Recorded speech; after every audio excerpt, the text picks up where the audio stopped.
নমস্কার বন্ধুরা, সবাই কেমন আছেন? শুভ নববর্ষ সবাইকে। আর আপনাদের আশীর্বাদে তো আমিও ভালো আছি। তো সকাল সকাল কি করা হচ্ছে সবাই দেখতে থাকুন আর পাশে থাকুন। আর আপনাদের বাসায় কি হচ্ছে সবাই অবশ্যই কমেন্টে জানাবেন। সকাল সকাল মা আলু মেখেছে, তার সাথে পেঁয়াজ আর মরিচ দিয়ে ভেজে নিয়েছে, শুকনো মরিচ ভেজে নিয়ে তারপর পেঁয়াজ ভেজে তারপর আলু ভর্তা করা হয়েছে। আর এখানে ইলিশ মাছ ভাজা হয়েছে। পয়লা বৈশাখে তো ইলিশ মাছ ভাজা, তার সাথে আলু মাখা আর পান্তা ভাত হলে তো জমে যায়, তাই না? তো এর সাথে কি করেছে, পান্তা ভাত তার সাথে হচ্ছে আলু মাখা আর ইলিশ মাছ ভাজা। এগুলো দিয়ে সকালবেলা আমরা সবাই মিলে একসাথে খাবো। তো আপনাদের দাদাভাই হচ্ছে দোকানে যাবে, তারা দুইজনে হচ্ছে আমার দেবর আর আপনাদের দাদাভাই দুইজনে খাবার খেতে বসেছে। দুইজনে খাবার খেয়ে তারপরে তারা নিজের গন্তব্যস্থলে যাবে। আর এদিকে বাসায় আমরা একটু পরেই খেতে বসবো। তো সবাই যখন খেতে বসবো অবশ্যই আপনাদের সবাইকে দেখাবো। আর তারা খেতে বসেছে আলু মাখা, তার সাথে ভাত। তো গরম ভাত হয়েছিল, তার মধ্যে জল দিয়ে পান্তা ভাত করে নিয়েছে। আর আমরা এদিকে নিয়ে বসেছি গরম ভাত, তার সাথে হচ্ছে আলু মাখা, ইলিশ মাছ ভাজা, তার সাথে সরিষার তেল দিয়ে ইলিশ মাছ ভাজা হয়েছে, সেই তেল দিয়ে ভাত মেখে নিয়েছি আর আলু মাখা নিয়ে একসাথে সবাই খাচ্ছি। এদিকে সবাই বসে গেছে, আমার ননদ, আমার যা, আর এদিকে হচ্ছে মা। সবাই একসাথে বসে খাবার খেতে বসেছি। সবাই একসাথে বসে খাবার খাওয়ার মজাই আলাদা। আর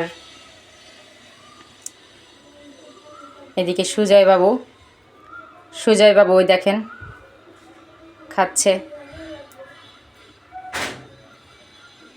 সকালবেলা সবাই আলু মাখা দিয়ে ভাত নিয়ে, শুকনো মরিচ ভাজা, তার সাথে ইলিশ মাছ ভাজা নিয়ে বসে পড়েছি। তো ইলিশ মাছ তো অনেক কাটা থাকে, কাটা বেছে খেতে হয়। আলু মাখা দিয়ে খাচ্ছি আর তেল দিয়ে ভাত মেখে নিয়েছি, তার সাথে একটা শুকনো মরিচ নিয়ে নিয়েছি টিপে ভাতের সাথে। আর সবাই মিলে গল্প করছি আর খাবার খাচ্ছি একসাথে। আর এদিকে টুলটুলি সোনার অবস্থা দেখেন, এই যে তার খাবার। বাজার থেকে আজকে লেবু আনা হয়েছে, তার সাথে হচ্ছে আলু আনা হয়েছিল, আদা, আর এখানে পেঁয়াজ কোচানো হয়েছে। মাংস রান্না করব, মাংস আনা হয়েছে আজকে বাজার থেকে। পেঁয়াজ কোচানো হয়েছে, এখানে আদা, তার সাথে রসুনও কাটা হবে। আর আজকে কি আনা হয়েছে দেখেন, আজকে আনা হয়েছে একটা লাল মুরগি, তার সাথে আনা হয়েছে একটা নরম পোলট্রি মুরগি। তো পোলট্রি মুরগিটা হচ্ছে বাচ্চাদের জন্য, ওরা তো খাইতে পারে না। লাল মুরগিটা একটু শক্ত হয়, এই জন্য। তাই দুই রকমের মাংস আজকে রান্না করব। তো দেখবেন কিভাবে রান্না করি। বন্ধুরা, মাংসটা তো একদম কেটে ধুয়ে পরিষ্কার করে নিয়েছি আমি। তার সাথে সব ময় মশলা দিয়েও দিয়েছি যা যা লাগবে মাংস রান্না করতে। আর এখানেও এটা হচ্ছে নরম মুরগিটা। এখানে কি দিয়েছি দেখুন, পেঁয়াজ কুচি, তার সাথে দুইটা কাঁচামরিচ, লবণ, হলুদের গুঁড়ো, মরিচের গুঁড়ো, জিরে বাটা, আদা বাটা আর রসুন বাটা। আর দিয়েছি তেল পরিমাণ মতো। সেম একই জায়গাতেও তাই দিয়েছি। এখানে আমি কাঁচামরিচটা একটু বেশি দিয়েছি, আদা বাটা, রসুন বাটা, জিরা বাটা, শুকনো মরিচের গুঁড়ো, হলুদের গুঁড়ো, তার সাথে পেঁয়াজ কুচানো আর দিলাম লবণ।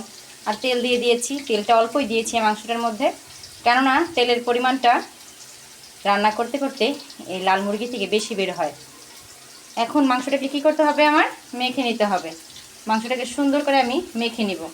আর এখানে আমি আলু ভাজা বসিয়েছি, মাংস রান্না করব, তার জন্য মাংস দিব আলু। আর এখানে মা কী দিয়ে ভাত খাবে, তার জন্য হচ্ছে বেগুন ভাজা বসিয়েছি, বেগুন ভাজা করছি লাল লাল করে। আর এখানে আলু ভাজা চলছে, আলুটাকেও লাল করে ভেজে নিব। আর এখন মাংসগুলোকে আমি সুন্দর করে মেখে নিব। তবে মেখে নিই, তারপরে দেখাই কীরকম হয়েছে মাখাটা। মাংসটা তো মাখা হয়ে গেছে, এই যে এরকম হয়েছে কালার। আর এই পাশের এই যে মাংসটা, দুটোই আমি মেখে নিয়েছি খুব সুন্দর করে, অনেকটা সময় নিয়ে। মাংসটা মাখতে যতটা সময় নেবেন, মাংসের মধ্যে মশলাটা তত ভালো যাবে। তার সাথে বাদবাকিটা কষানোর সময়। আর আমি আলুগুলোকে তো ভেজে নিয়েছি, আলুতে হলুদের গুঁড়ো দেই নাই, যার জন্য হয়তো এরকম কালার আসছে। আর এদিকে আমি ফোড়নে দিছি জিরে ফোড়ন, তার সাথে তেজপাতা আর পেঁয়াজ কুচা দিয়ে লাল করে ভেজে নিয়ে মাংসগুলোকে ছেড়ে দিব। আর এখানে বেগুন ভাজা হয়ে গেছে, এই যে দেখুন কত সুন্দর একটা রং আসছে। বেগুন ভাজাগুলোকে আমি এখন উঠিয়ে নিব। হয়ে গেছে বেগুন ভাজা, এরকম কড়া করে লাল করে ভাজলে বেগুন ভাজা দিয়ে খুব সুন্দর একটা সেন্ট আসে। পেঁয়াজটা তো লাল করে ভাজা হয়ে গেছে, এখন আমি মাংসগুলোকে দিয়ে দিব। মাংসটা তো বসিয়ে দিয়েছি।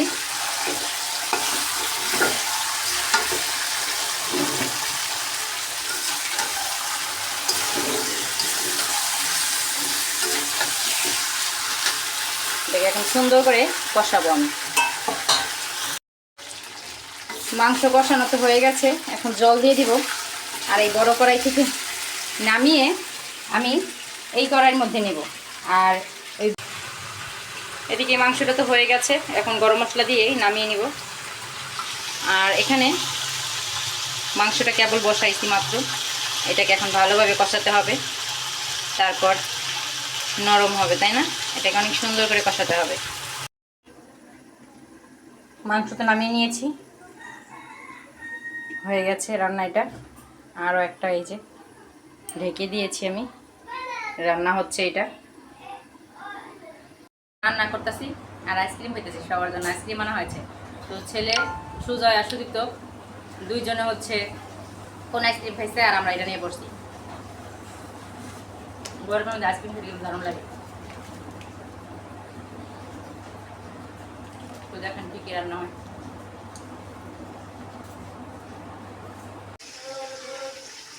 মাংসের মধ্যে আমি আলু দিয়ে দিয়েছি কষানোর মধ্যে। আলুর সাথে একসাথে কষালে কি হবে, আলুটার মধ্যে মশলাটা যাবে ভালো। এই যে দেখেন কত সুন্দর একটা কালার আসছে কষাইতে কষাইতে। তো এখন পরিমাণ মতন জল দেওয়া হবে মাংসের মধ্যে।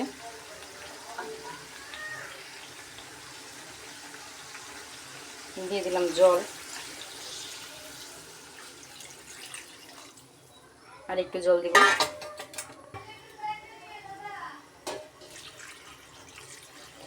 আর দিব না জল, এতেই যথেষ্ট।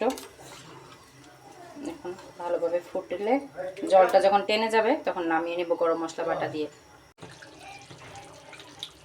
মাংস রান্না হয়ে গেছে, এখন নামিয়ে নিব। নামিয়ে নিয়েছি মাংস।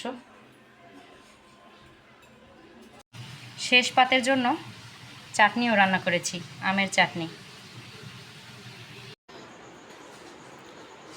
তো ভিডিওটি কেমন লেগেছে বন্ধুরা অবশ্যই সবাই জানাবেন। আর ভিডিওটি ভালো লেগে থাকলে সবাই শেয়ার দিয়ে দিবেন, তার সাথে একটা সাবস্ক্রাইব করবেন। আর সবাই ভালো থাকেন, সুস্থ থাকেন।